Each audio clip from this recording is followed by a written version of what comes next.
Welcome to the After Party Wednesday review show. My co-pilot this evening is the hashtag decent champion forever now, I guess. He is Julius underscore Ceizar. What's going on, man? Yo, what's going on, man? Gria? I'm just chilling, man. Just sitting at the crib watching some wrestling as usual. Alrighty, well, we got a lot of stuff to talk about, but first, let's start off light. It's a live version of Hail Ceizar. The subject: name the top 3 porn stars today.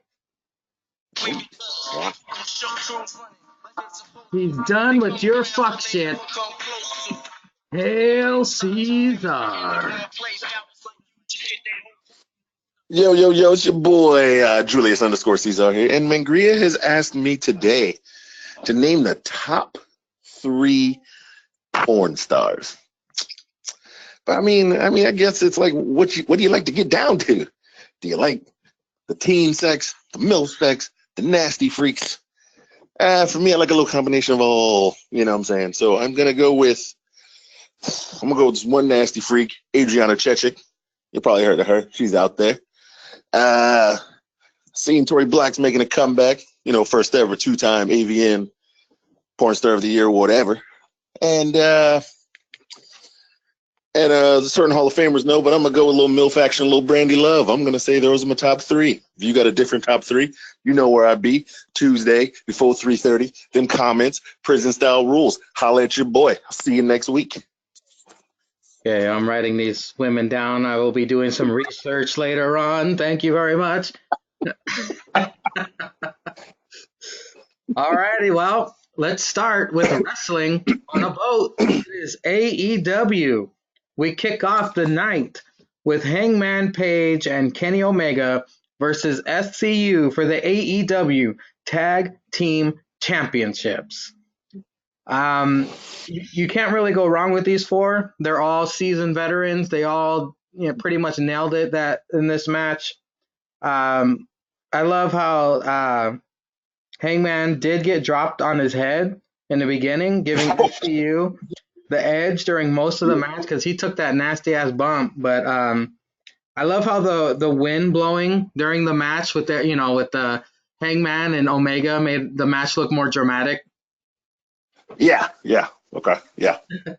You have any thoughts about this slobber knocker? Exactly what you said. It was a slobber knocker. I thought it was a great match.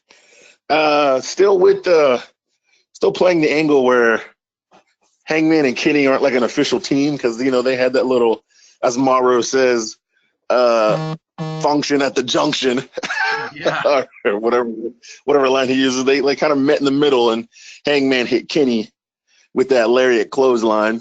And obviously they didn't celebrate in the ring together when they won. Hangman just surfed off in the crowd and grabbed him some sauce while Kenny's in the ring holding up one title. But no, this match was great. I like how all the tag teams have like a named finishing move. For me, I like that when it's like part of your team name, not just like a made up finisher name. You know what I'm saying? It's just like, they called it something. But like, I like how like SCU has something, Private Party has something, the Young Bucks have something, and it's like more bang for your buck. The Young Bucks. I like how your name's included with that. I hate it when like. I'm gonna do my best, Morrow. So let me back away from the mic because I don't want to blast your ears. It was a dysfunction at the junction. Okay. Yeah. So I like how everybody got it in. I'm still laughing from a meme or somebody tweeted how like there is always at least 2 dives in an AEW match. So I've been like slightly paying attention now, and there has been like I haven't seen a match yet that hasn't had at least 2 dives in it. If there isn't, the ref will notice and do 2 dives of his own. I'm saying like he dives out the ring or he just dives to the mat on a crucial pin. Well, like you said, Hangman does accidentally hit Omega with the buckshot, continuing this weird tension they have between them. But despite that, Hangman hits another buckshot for the win. We have new tag team champions, Kenny Omega and Hangman Page. They both finally get gold after being in AEW for months. Instead of celebrating with the Elite, Hangman goes, I gotta pay my respect to Hangman. He's one of us, Caesar. He goes and he Yeah, drinks yo, with the people. He drinks with the people, celebrating. That's exactly what I would do. yeah, exactly. Yeah, you gotta get some sauce, get lost in it, starting the party off right with the people who cheered you on and got you there. You got to. I mean, it's only right. Can I ask you this though?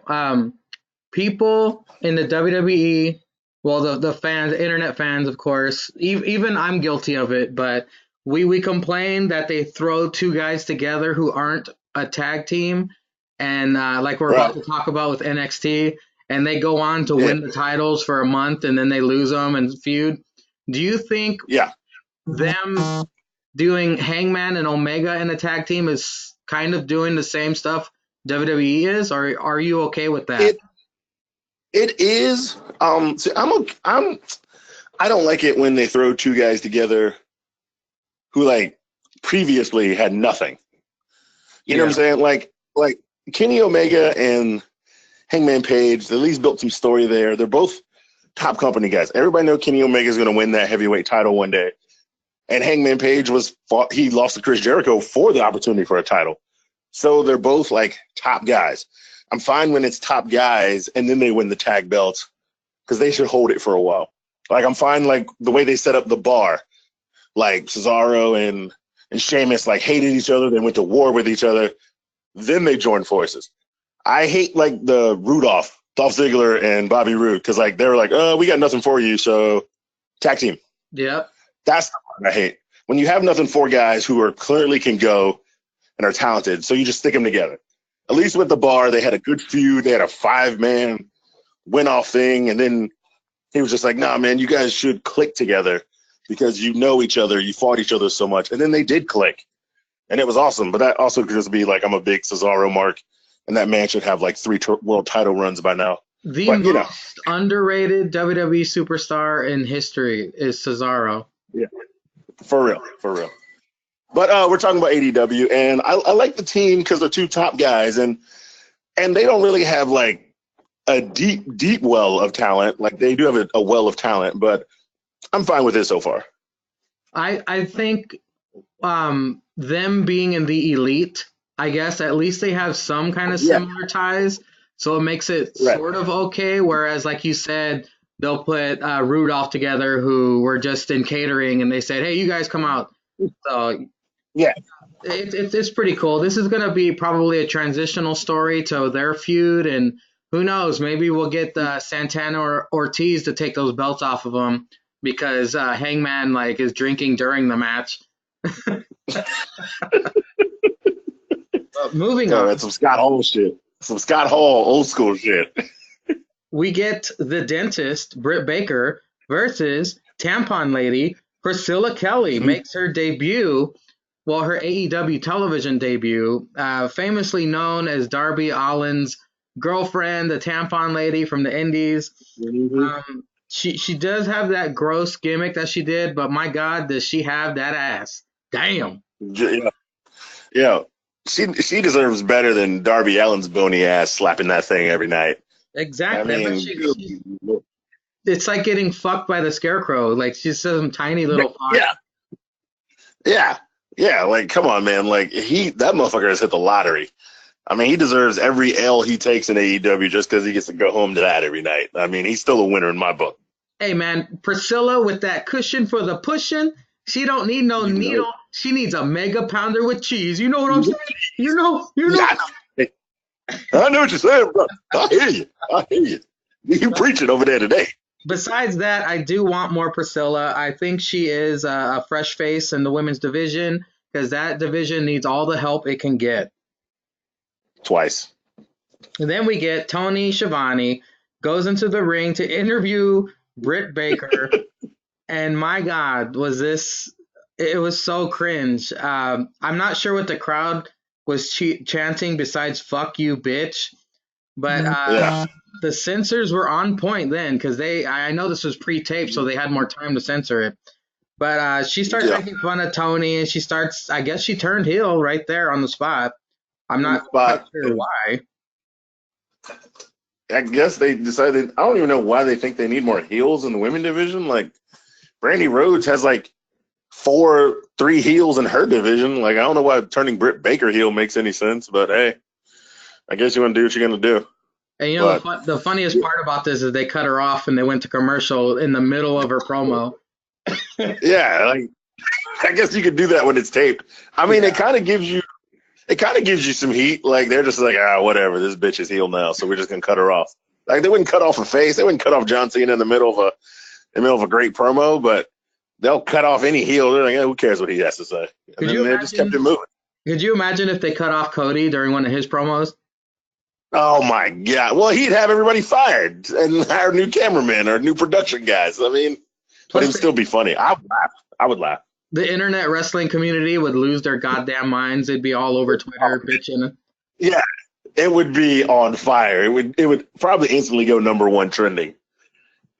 Up next, we get the Jurassic Express versus Jericho, Santana, and Ortiz of the Inner Circle. Oh Um, yeah, One of the coolest, but there was a lot of cool parts of this match. The first being that the fans, I'm guessing 98% of them were drunk, but they all knew yeah, the words to Judas as they yeah, serenaded him down to the ring. And the look on Jericho's face was like, that's right, motherfuckers. I'm the man. yeah. Oh yeah, oh yeah. Le Champion comes out to the crowd singing. Not once, but in the main event as well. And he mentioned that when he got on the headset.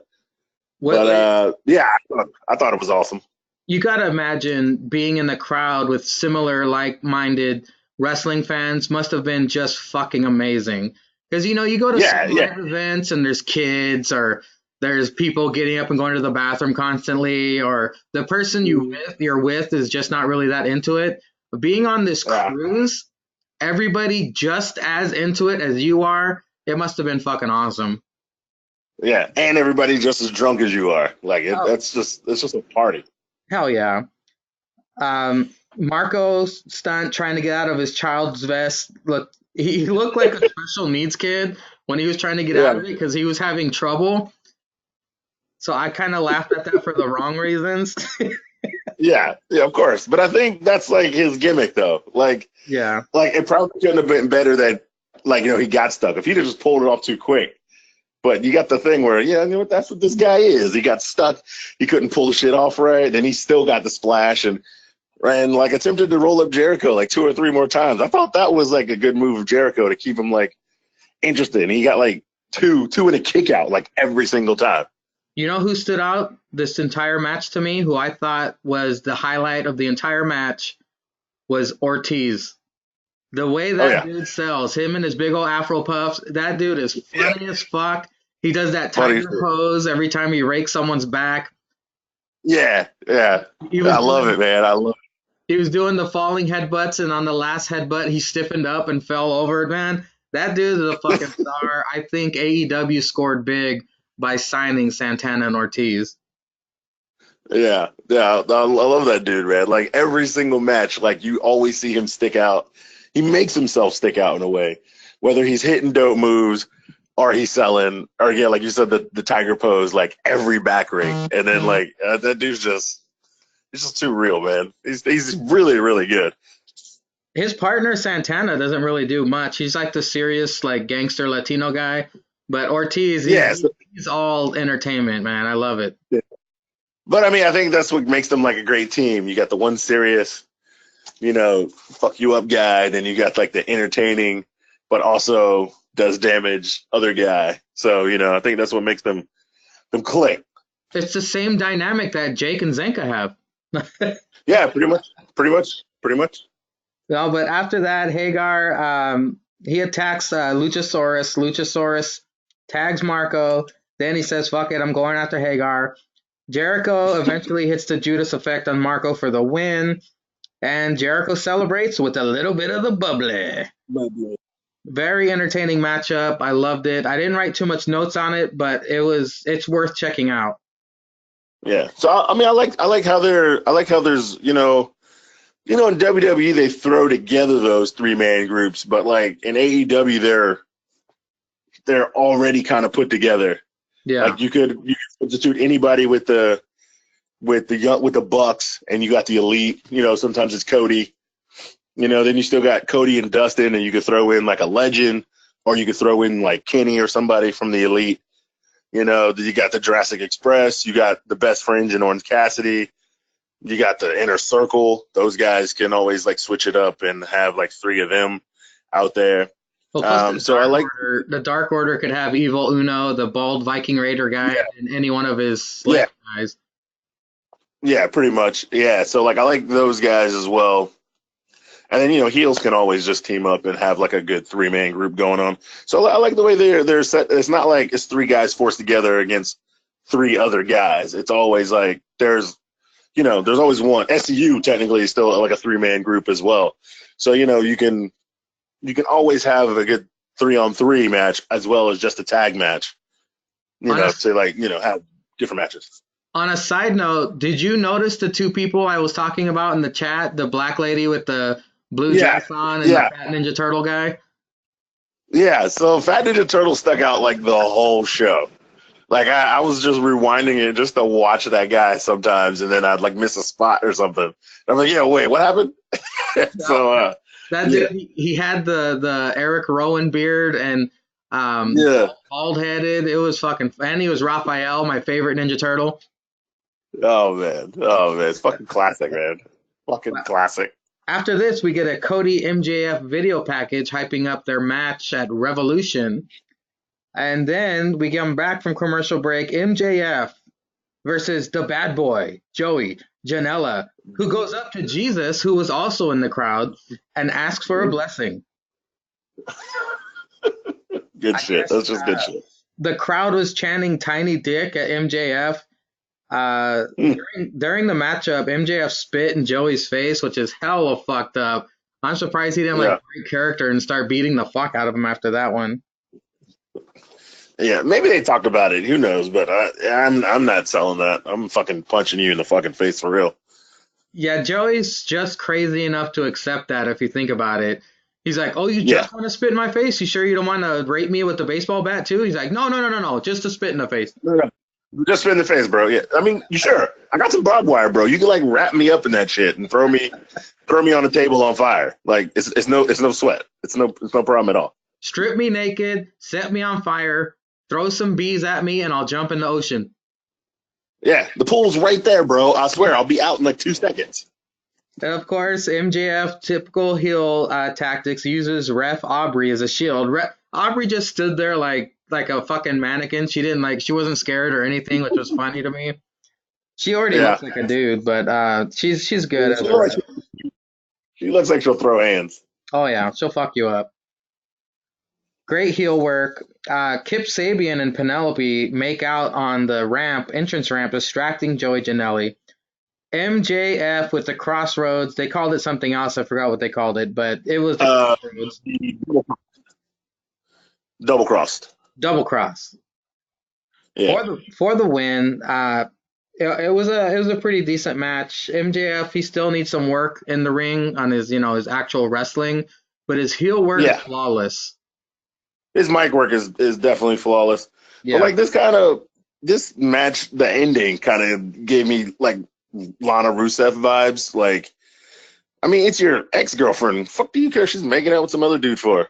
Exactly. And then I just hit the splash, get the win. Like, I mean, are they just gonna start making out everywhere and tormenting this guy with every match he has? That's literally Lana Rusev vibes. Are they just jealous of the YouTube numbers that they're putting up? I don't know why everybody's watching it on YouTube. Well, plus what's the end game? Like, Joey's gonna beat up Kip Sabian, and then what? She's not gonna go back with Joey Janela. Yeah, or is she gonna get in the ring and like stop him from hitting the elbow one time or something, and then Kip gets up and like stabs him with a butter knife or some shit? I don't know. Penelope and the bunny from Butcher and the Blade, they are they the same person? I swear to God, they look the same. She just puts on the bunny. I swear they goes out with the Butcher. Yeah, she just gets a bunch of leather and puts on that stupid mask. She's like she's contractually can't take it off because then the bit would be done. Well, after this, of course, MJF cuts a promo cutting down Cody. Cody comes out to get in his face. MJF gets in his face, mocks Cody's lisp, of course, which is fun. It is Yeah, funny to me. Cody cuts his it's always fun. promo. Uh, he said, "Hey, man, I might not be able to touch you, but they can." MJF turns around and eats a double super kick from the Young Bucks. Young Bucks then drag MJF to the pool, toss his ass in the pool. That's a great, like you said earlier. The pool's right there. Why not use it? Yeah, yeah. That was a pretty cool Um, segment. it was kind of felt WWE to me, like the way he said it, the way he set it up. Of course, he knows he can't touch him, but he can talk trash. But then he's like, "I can't touch you, but they can," or like sneaking out the back. It would have been better if they'd have just came out the back. He wouldn't have said anything. Yeah. And like Cody says what he says, and then MJF just like mocks him and turns around and gets double super kicked. But the way he set it up was like, this is a little bit corny. I didn't And even then think of it yeah, like I that. mean, You're right. like it would have been way cooler if he says, fine, whatever. I'm giving you demands, I'm gonna whoop your man's ass. I'm gonna take these lashings. I'm not gonna touch you, and I'll see you at whatever revolution, and I'm gonna whoop that ass then or something. And then like MJF's like, yeah, right, whatever, Cody, whatever. And then like good heel stuff, and then like he just goes to turn around like waving goodbye because he can't touch him, and then he would have got super kicked. That would have been better, and I would have been fine with that. AEW, you need Ceizar as your booker. Give him a call. Just saying. Well, after this, Tony Schiavone interviews Hangman Page and Kenny Omega, and the drunken Hangman puts down the Bucks. What do you think about this whole alcohol angle? Has it ever been done before? Do you remember in WWE of a drunken gimmick? No, only thing I remember is the lame WCW Scott Hall drunken gimmick. But that he was like drunk and couldn't wrestle. Did he throw up on somebody? I don't I think remember he that threw up on part. somebody. I think he like threw up on somebody in a match, but it wasn't like it Wait, was was like a it a gimmick shoot? throw up kind of thing. Was it a I think shoot? it was a shoot. I don't. Yeah, I think it was a shoot. It was a shoot. Oh my God. But like, yeah, it was something about him just being drunk all the time, and they wanted to party, and then like it turned into a beef with him and Nash. And I remember like he was drunk in the ring, and Nash had a cup, and then Nash like spilled his cup over, and like there was nothing in it, and he was pretending to be drunk, and then he beat up Scott Hall. Oh my Dude, I God. mean, there's like weird things going on in my head about wrestling, man. Like I just remember certain things. I can't tell you the date, what if it was a pay-per-view or Nitro, but I swear, like there was a drunk Scott Hall gimmick. But it wasn't like he was being an asshole. He was just being a drunk, and then Yeah. like he couldn't wrestle. And they were like losing matches. I think Well, I'd have to do some more research on it, but I've never seen one like this where Hangman Page is just being an asshole and getting drunk after matches or during matches, and then still completing matches. I But don't I've see never seen one like this. I don't see how this slipped my mind. Stone Cold got drunk after every match, remember? Well, He was yeah. But see, that's after the match. Yeah. Yeah, that's after the match when he won. Like he wasn't sitting there clinking beers when somebody would leave him sitting there in the 1, 2, 3. He would just when he got a win, he'd clink some beers and, and have a good time. Well, after this, like you said, Jericho comes out, his song's playing, the crowd serenades him once again for the main event, the number one contender match to face Jericho. Yeah, It was Pac versus Moxley. What did you think Captain about this Moxley. main event? Did you like it? Do you think it was too short? Was it predictable? What do you think? The finish was predictable. Um, I I did like I like the match. I think all the matches had good time because you only saw like half the people. Like not everybody went on the boat. Like Oh, yeah, the roster? yeah, the roster. Yeah. Like not everybody was on the boat. But I did like the match. I mean, John Moxley selling this eye bit. I don't know what they're doing with this eye bit, but you knew he was gonna win because he's injured. Pac would go after the eye. It would Well, cause him to plus, miss something. They were they were both hard hitting and giving some good slams here and there, and it was a great wrestling match. Well, plus you know that Moxley was going to win because you need a face versus a heel for the championship. Yo, It yeah. wouldn't have worked with Jericho versus Pac. Eventually, we might see that match, but one of them's got to turn face. All right, so are you a big face versus heel makes a great match? Because I mean, there's been good face versus face matches and good heel versus heel matches. I don't know. Maybe I'm WWE trained. My brain, like I've been Yeah, trained my entire life to see the face versus the heel. I mean, Pac versus Jericho would be a fucking amazing matchup, but it would just be kind of right. confusing with the story they just told with Moxley, being offered to join Inner Circle and all that shit. So the Pac versus Yeah. Jericho thing, I don't think would have worked, but it would have been a great match. No, I mean I get it. Like I'm just saying, like I kind of like it sometimes, when it's like heel versus heel, because like you don't want to root for one, you kind of want to root for a great match, and when it's two guys who can go, like that's what you'll get. You'll get like a great match, and then they'll both be doing like dirty, underhanded shit like the whole match. So it's just like you're like, yeah, hit that bitch with a chair when the ref's not looking. I don't care. Well, Like I think to your point, I mean, just look at the Dusty Cup tag tournament. There's been a few heel versus heel team matches, not to mention right. WrestleMania 6, where you had the two biggest faces of all time, Hogan and Warrior, put on. Well, it wasn't a great Right. match, but I mean, it built up. It was a good match, but not like a technical match. So I see what you're saying. Right.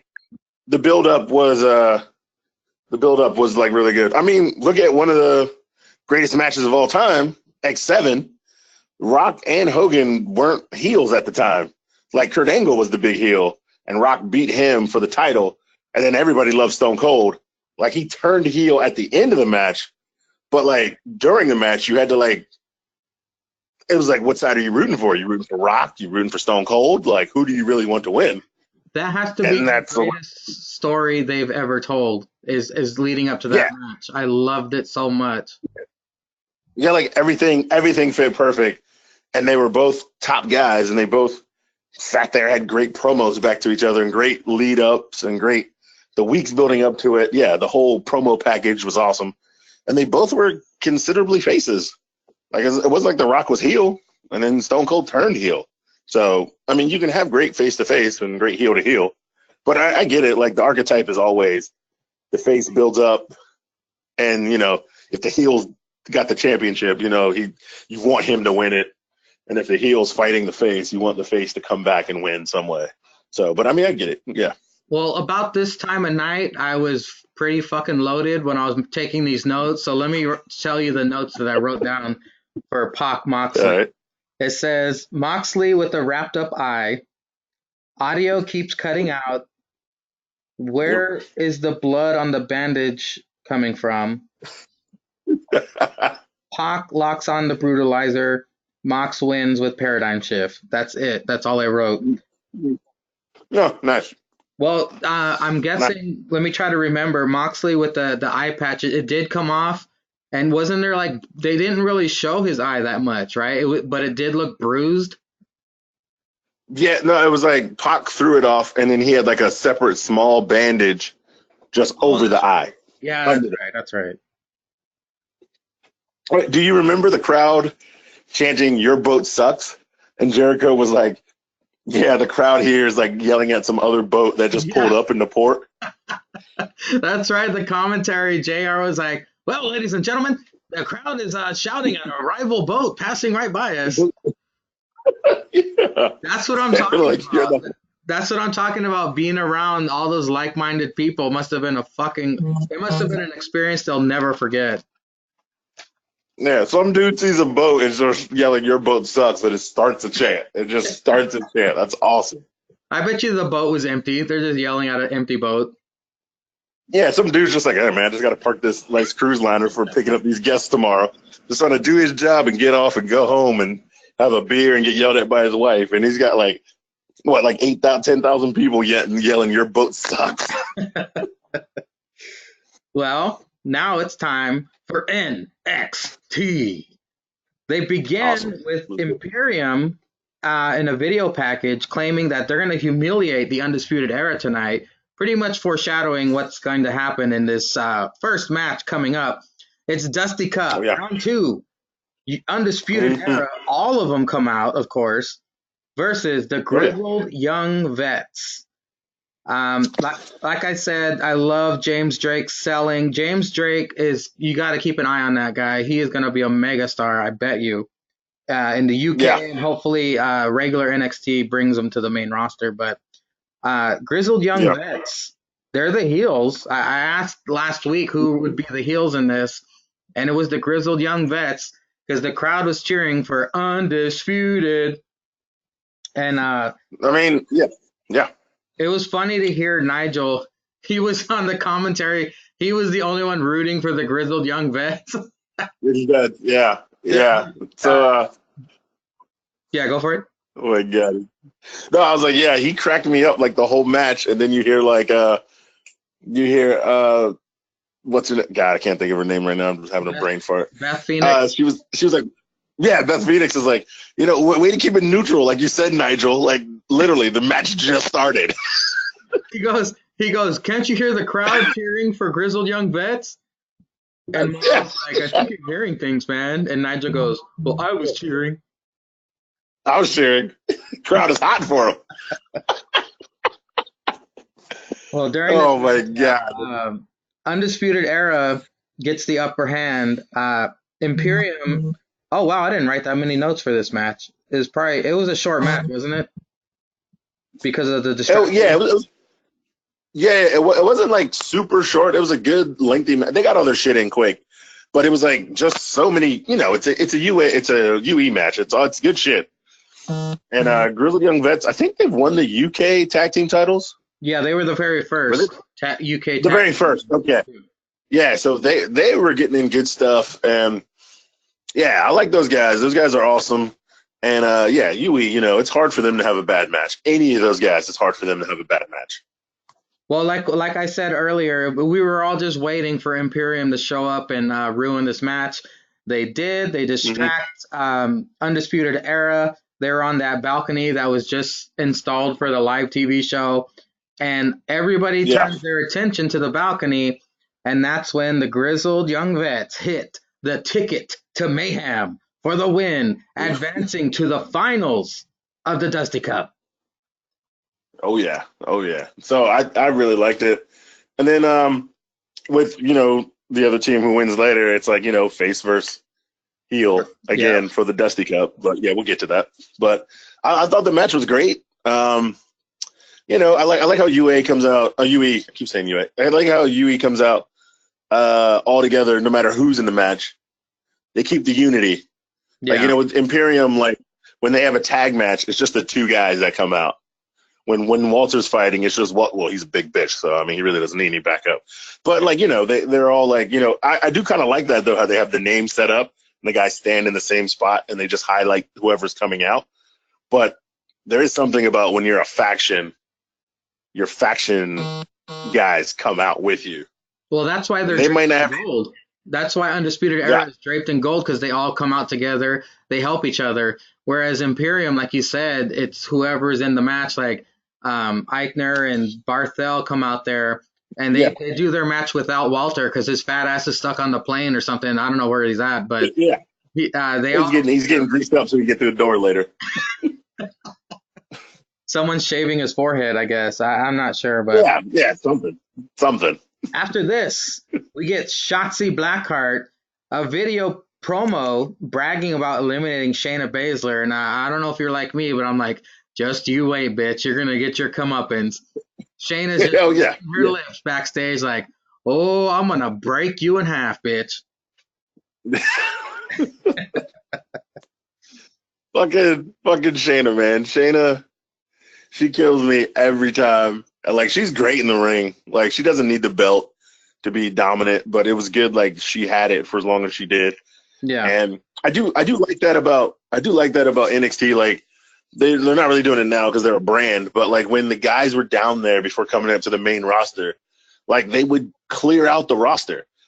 The champ would beat everybody in a championship match, and then he would lose it to somebody building steam, and then he would get called up. So it's not just like I get the title, I have a couple matches, you see that I'm dope, and he moves on. He's just like, takeover after takeover after takeover after takeover, and then he's like, then they're like, yeah, all right, you're done. You beat all the top guys. You can go up, sir. So Don't I do don't like that fact. don't you see? Don't you kind of see that coming though? You see Shayna. I Yeah, think she's gonna be in the Rumble this Sunday.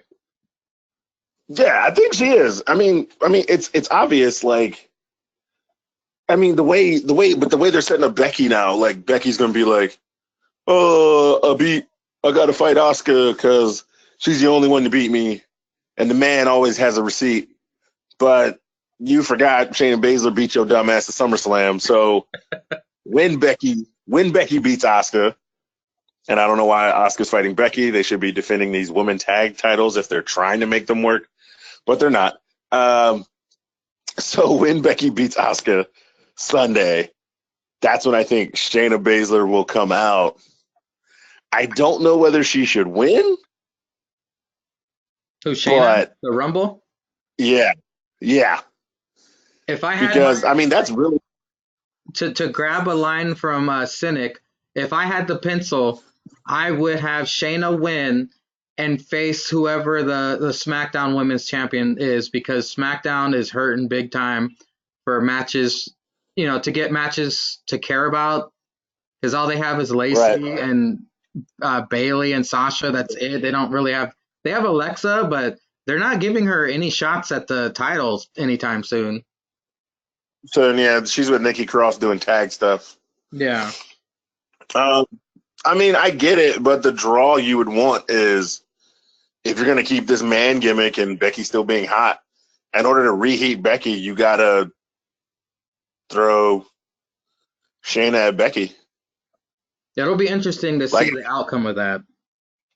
if Shayna wins, if Shayna wins the Rumble, you gotta throw Shayna at Becky.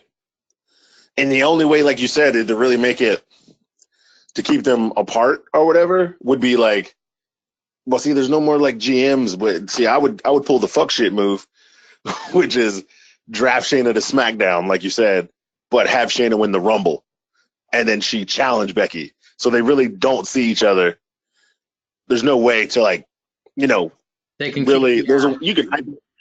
You can hype up the feud through promos, but they're not gonna like have these. Oh, I'll fight you right now. I'll fight you next week, or I'll fight you whenever. I'll put the title on the line because there's still like 2 pay-per-views in between. They could always meet at a pay-per-view and talk shit backstage and get into a scrap. Get a pull But apart. yeah, you keep them on the separate shows, and then you either give Shayna the Raw Women's belt at Mania, since you put over every single face last year, and you got to have a big heel win something. Or you could have Becky win, and then Shayna just goes to SmackDown and fights whoever has the belt there or build up to it, and maybe give her that belt. But yeah, I mean, it's a big push if she gets called up and then not really called up, if she just gets moved over and then she wins the Rumble. That's a big spot because then you still got to figure out what the hell Charlotte gonna do. Well, speaking of the Women's Rumble, we have 2 potential entrants in this fighting each other. Toni Storm with that booty versus Io Shirai. These 2 women, this is kind of like a wet dream of mine. I'm strangely attracted to Io Shirai, and I got to get that booty storm in my face. So it was a very Yeah, enjoyable aesthetically looking at this match. These 2 chicks work so well together. It was like watching Becky and Charlotte. Like that's how much chemistry they had in the ring with each other. It was a very enjoyable match. Did you like this match? yeah, And do you are you glad it ended in a DQ rather than anyone going over? yeah. I do. I still like that. I like the fact that Bianca came out and like, because it's kind of like Tony's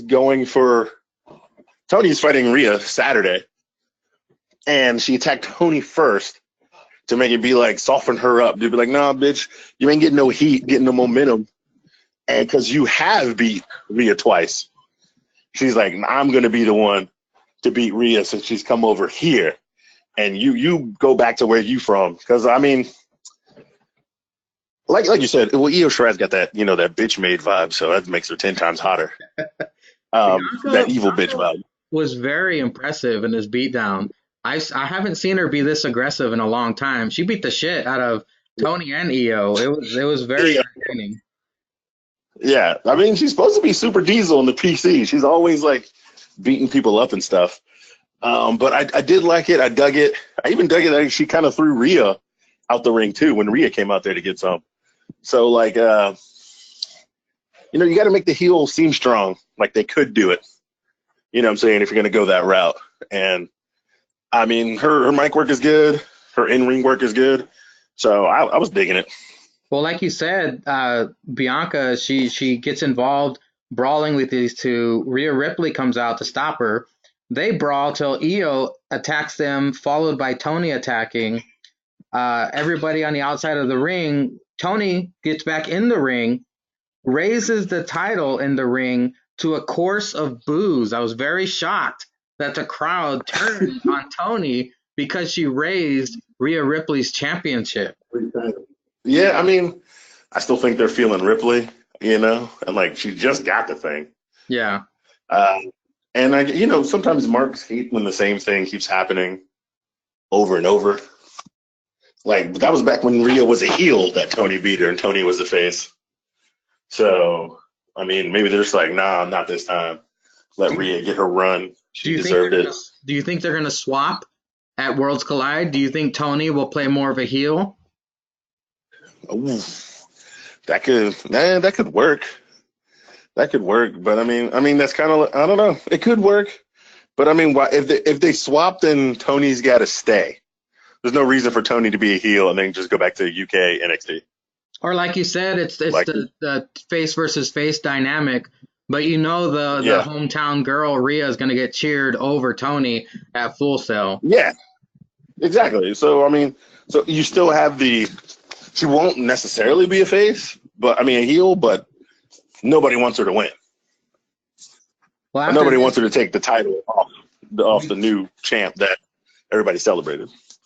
we get another video promo. This time instead of Balor, it's Dragunov talking trash to Finn Balor with his weird red eye contacts.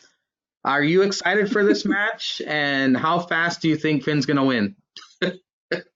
Uh, I'm excited for any heel Balor stuff right now, like the Prince. I mean, I liked Balor as a face, and everybody likes the Demon, but like heel Balor is like way cooler than, hey everybody, I'm having a good time smiling, happy-go-lucky Finn. And so I'm liking heel Balor more and more, We're like gradually getting every single. we're gradually getting a change from him. If you noticed, his Titantron was different. It had the Prince, Yeah, and yeah, it said Prince on it. Yeah, that was fucking sweet. So now all we got to do yeah. is get some kind of heel music from him. I think they need to change that music. I don't know, man. I kind of this music seems more heel than it does face. Oh, really? Well, I like the theme or the aspect of it. Like if he was a heel, still coming out with the smoke and being the Demon, this whole thing would work. And I think that's what he did mostly in New Japan. I But I cannot. mean, you're just used to the music. I mean, I think it's just everybody's used to the music and used to him being face. It was kind of like when Becky kind of switched to the Man and like she still came out to her music. You're just like, nah, like the Man should have something different. Like it Yeah. should just be something harder. It should be something, different, more heelish and harder. But after a while, you just get used to it because you're just like, nah, this is, yeah, I'm just whatever. It's Becky Lynch. You know what I'm saying? Like it's just her music now. Whether she's the Man or whether she's going back to being punny Becky Lynch, it's like that's just what her music is. Well, Well, no, I get it because I like Dakota Kai's music now. It's not like happy, super go lucky. It's way more fitting her heel vibe. I get you, but I get it though. I see what you're saying. like they changed Bailey's music as well, huh? Well, yeah, yeah. It's not that super happy go lucky shit no more. Like I think when it's too happy go lucky, you have to change it. But like Finn's music is like kind of neutral. Like it's whatever. It doesn't bother me as much as like others have. So I'm fine with it. Well, Finn Balor comes out and he does his entrance hanging on the top ropes. And judging by the camera angle, I guess he leans to the left. because they focused in on his crotch big time. Dong in your face. Finn versus Joaquin Wilde, who stole Andy's reggae horn, by the way, using it in his Ah, entrance music. Looking yeah, like he a apparently. looking like a future Tyler Breeze with his weird helmet and his furriness. Yeah, yeah. So, like, yeah, I was watching AEW and recording NXT, and I do remember Savage Alpha Foxtrot was like, "Who the fuck is this guy?" And like, he was like, "Have I just not been paying attention to NXT?" And so when he came out, I was like, "You know what? That makes total sense now because I don't know who the fuck this guy is either." He got squashed. He got So squashed a couple that shit weeks just made me ago. like, Yeah, he's okay, all right, well impressive that makes sense. looking. He's impressive in the ring, sort of, but Finn just beat the fuck out of him this match. It was basically a squash match. Yeah. It was basically like Finn do every move you want to do and then go home with the 1916 and then let's get out of here. Yeah, I love the what he told. He told the camera when he was beating the shit out of this guy. He looked at the camera and said, "If you come for Finn, you better not miss." You better not miss. And I like the way he's saying that at the yeah, he said, "You come for the prince or you come for Finn, you best not miss." I was like, "Oof, okay." I was like, "Okay, my man's out here That is a T-shirt waiting to happen. waiting to happen." Gee, I mean, I'm buying it. Well, I mean, I'll buy it when they're like buy one get one or something. It's like a pay-per-view when you get 30% off T-shirts. Then I'll buy it. You wait till next Black Friday. You're like, oh, 70%? Yeah, Oh, pretty much. Oh, fuck yeah! I've been waiting to get this. Come on, man. The Mega Pounders, man. They charge you the higher rent fee on the shop zone. exactly. After this, we get Shayna Baszler versus Shotzi Blackheart. And Oh what yeah. I noticed about Shayna, she doesn't have her stupid henchwomen anymore. Did you notice that? Yeah, maybe they're down in the PC, like actually learning how to wrestle or something. Well, one of them's eating because she looks like a skeleton, and the other one's probably trying to wrestle better. I don't know, but I'm glad they're gone. I don't think anyone liked them. Um, No. I might be in the minority in this, but I do not like Shotzi's look. I'm not digging it. No. She looks like the fourth member of the Riot Squad. Yeah. Okay. Yeah. They all had different colors. Yeah. Ruby's like red. Liv is blue. The other one's like Forest Brown. Yeah, Yeah, shit, she would be bro. green. Yeah. Yeah. What is these bitches are like the reverse Captain Planeteers or some shit. They all got a different color. I mean, I do gotta say, I was it was a sloppy match on Shotzi's part, but the women's division needs new blood, so I'm glad that she's there. She needs some work. Yeah. She's okay. I mean, Shayna's a pro. She didn't botch anything. She wins with a Kira Fuda clutch. It was a nice little quick match, a showcase for Shotzi. Her future looks bright, Mm. and so is her hair. Oh yeah. Oh yeah. I can get down with that. We get a Tegan Knox and Dakota Kai video package that was very good. Building up Yeah. to their match next week, we get to see this story continue as they go one on one. Who do you got? Who's winning this? Is Tegan going over, or is Dakota Kai gonna pull out that leg brace and beat the fuck out of her again? She gonna hit this bitch with this leg brace. Like it's the leg brace is coming. She might hit her with the fucking NXT Future Star Award bell thing. She might crack that hoe with that. Like honestly, in a perfect world, it's got to be Tegan almost winning, and Dakota hitting her with the leg brace and just looking stronger. So Tegan technically gets the win, but Dakota Kai's like, bitch, I leave you laying every time we get in this ring, or every time I'm in this building. And then at Takeover Portland, they have a no DQ match or some shit. Yeah. They have a falls count anywhere or something. First ever NXT Women's Falls Count 18 fucking kendo sticks match. The knee brace on a pole match. There you I go. was just Push gonna bitch say off like that. Yeah. I was just gonna say knee brace on a pole match. Yeah.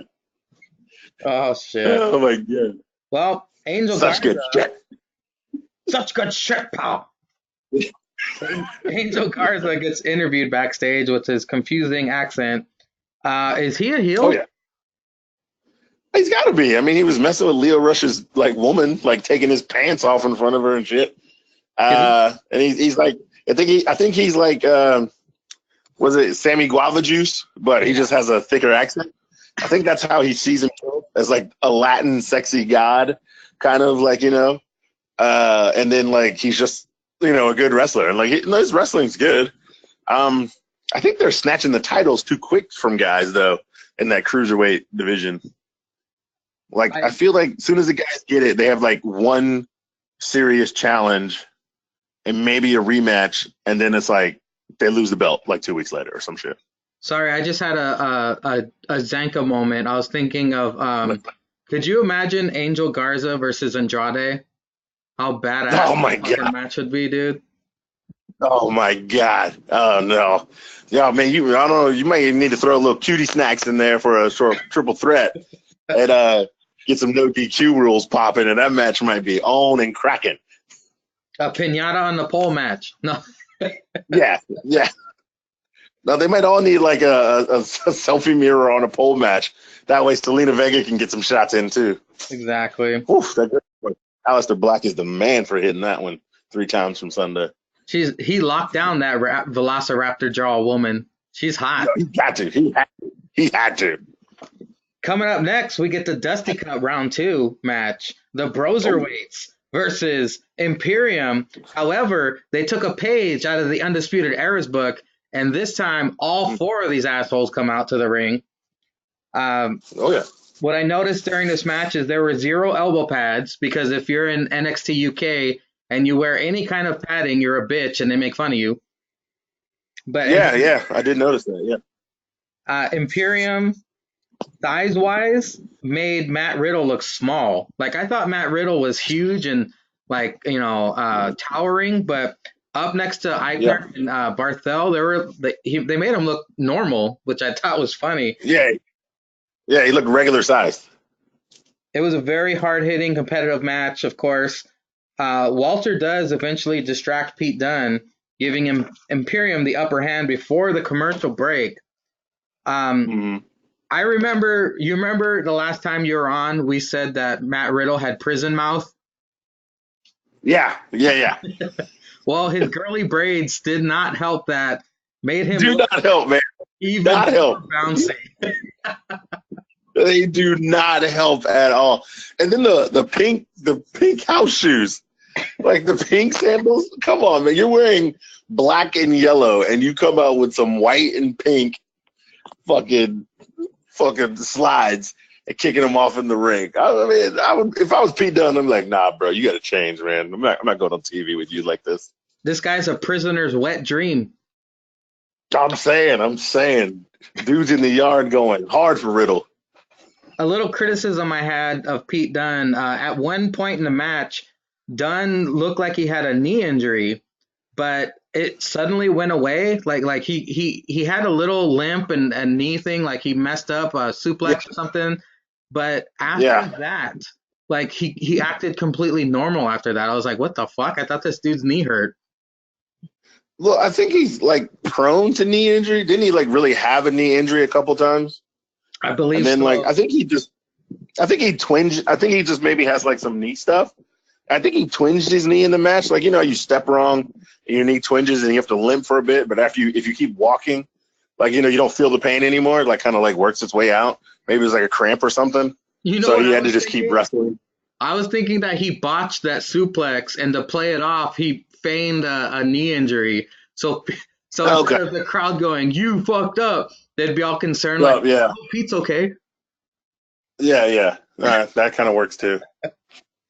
Well, the Broserweights eventually win with the GTS dropkick combo. I was very shocked because I thought for sure Imperium was going to do something to ruin this match, or I thought Undisputed Era was going to come out and distract Imperium just like they did earlier in the night, giving the Broserweights the Mm-hmm. win. But the Broserweights Mm-hmm. win clean. Broserweights versus the Grizzled Young Vets in the final. They come up to the ramp and talk trash to Broserweights. Riddle's gonna smoke you chants breaking out in the crowd. It was a very entertaining match. Are you glad that this tournament's going to come to an end, or are you sad that we're not going to see any more of it? I'm a little bit of both. I get it when Cody and Dustin were in WWE, then I get it. But like now, like that they're your kind of rival, like come on, man. Like call it something else. Like it doesn't need to be the Dusty Cup. You can still do it, but like do something else. Just have some annual tag team something. But Was Dusty famous for being in a tag team? not at all. It's like it was just a Dusty was famous for putting NXT together. So like they did it just in memoriam of Dusty, just to keep the legend alive every year. But like you can't just like pop this up now that AEW just starts getting cooking, and then now you're all like, oh, well, let's bring back the Dusty Cup. Like, come on, bro. I gotta say though, since AEW and NXT have been going head to head, tag team wrestling has been on fire. Yeah, that it has. And usually tag team wrestling is really shitty in WWE, and AEW wanted to bring tag team wrestling back. So I am grateful that, at least we're getting good tag matches. I mean, as long as it's good wrestling, I really don't have a problem with it. But like the storylines and stuff would just be so trash, or they'd be on the pre-show. You're like, oh man, I'm looking forward to this match. Then it'd be on the pre-show. You're like, what the fuck? I'm not watching that. We have now I got shit to come do. to the NXT main event for the North American Championship. It's our boy, bask in his glory, Keith Lee versus Roderick Strong of the Undisputed Era. And of course, all of Undisputed Era have to come out with them. Of course. One quick thing. Yeah. Shout out to Zanka. I remember him saying this when Renee Young was on commentary, and he's like, not that I have a problem with her, but I'm starting to like hear her. Like I can't zone out, and I'm starting to hear her. I feel that exact same way for Beth Phoenix during like really good matches, like her excited voice when stuff gets like really, really good cooking. I'm starting to hear her, and I'm just like, no.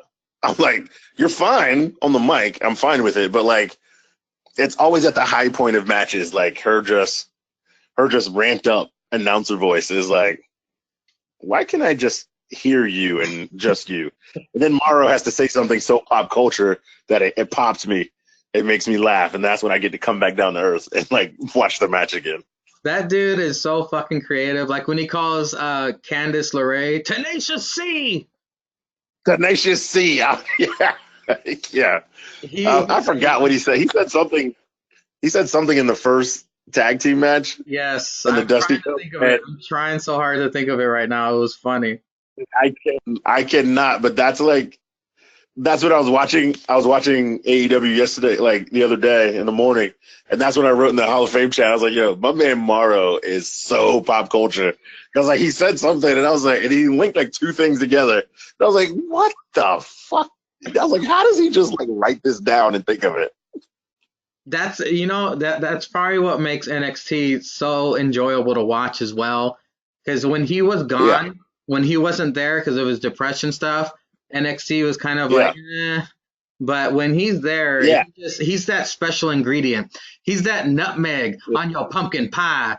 He's that little bit of alcohol you put in your eggnog that makes it just a little bit better.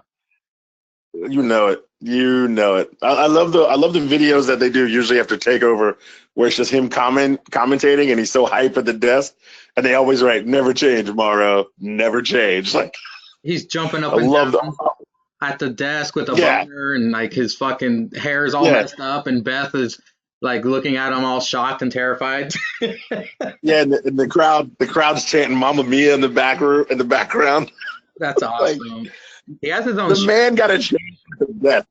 So what? He's got a Mamma Mia Sorry. shirt. He's got a mic. All right, I'm getting back on the shop zone. Gotta get that one too. Put on my list. Put on my wish list. Keith Lee dominates the beginning of this match, but Strong eventually gets the upper hand by working on Keith's left ankle. Keith's way better at selling his ankle injury than Pete was at his knee injury. But, This was great storytelling throughout this main event. My eyes were glued to the screen. You know that Undisputed Era was going to do something. Bobby Fish sweeps Yeah. out Keith on the ring apron. Uh, Yep. Roderick Strong lives up to his name because that motherfucker hit an Olympic slam to Keith Lee from the top rope.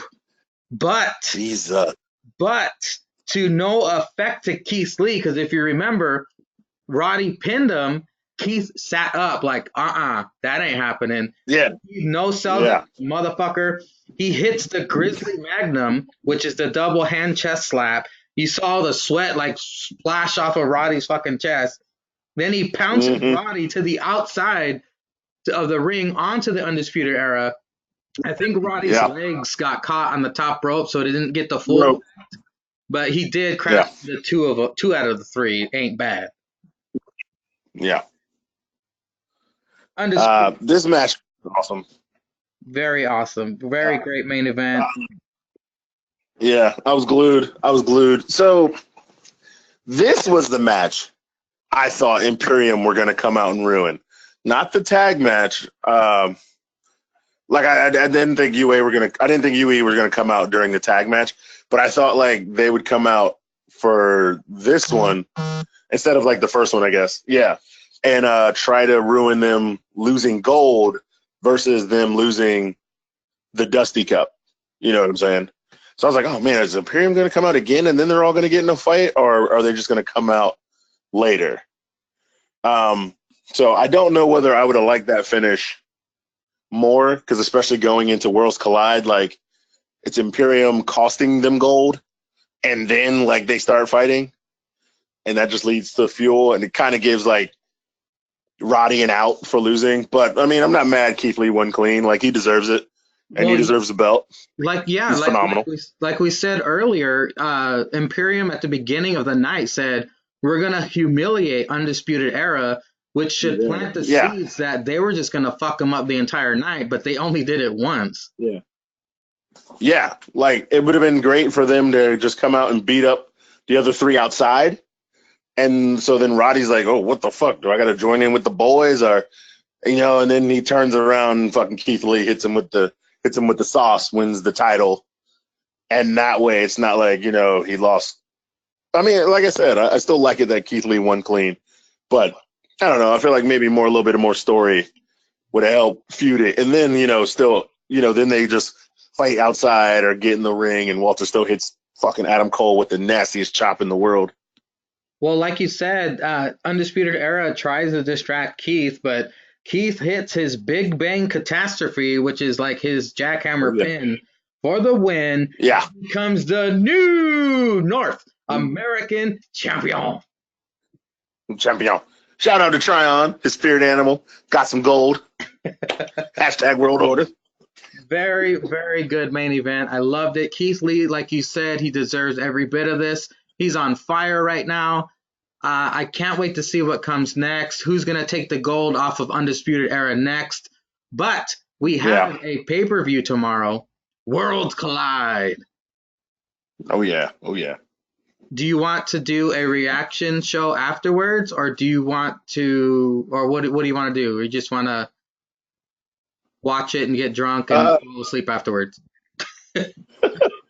Well, so I'll be at work, so I'll be trying to watch it, and I don't get off work till like midnight, 1 a.m. Oh, shit. Because I'll be at the bar tomorrow night. But I mean, if you have any free time Sunday morning, I'd be willing to like go over it.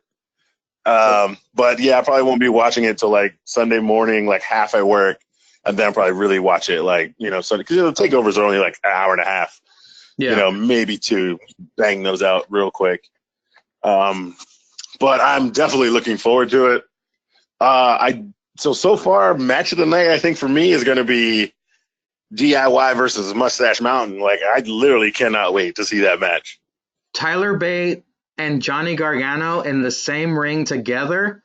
Good Lord. Yeah. First of all, that man, Tyler Bate, is fucking too good to be like 22 years old. He's like 23 maybe at the oldest. So he is way too good and way too damn strong. But that man, if the definition of if somebody can go should be fucking Tyler Bate in the fucking dictionary, because that dude fighting Walter, fighting whoever, fighting Pete Dunne back in the day, fighting with Mustache Mountain, that dude, I mean, he's just too awesome. For just dipping his toe into business, being this young, Yeah. to be that good, Yeah. can you imagine in 10 years where he's going to be? Well, he's going to be like a Shawn Michaels legend we talk about, like, to this day. I really hope Like, so, and I you hope got- he keeps the mustache as well. Yeah, as well. Yeah, I hope he keeps the beard and the mustache. Yeah, Well, but like that dude is just. I mean, I just can't even wait to see how he evolves as a wrestler, because his matches now are all gold. Like I don't understand how he's like this good this young.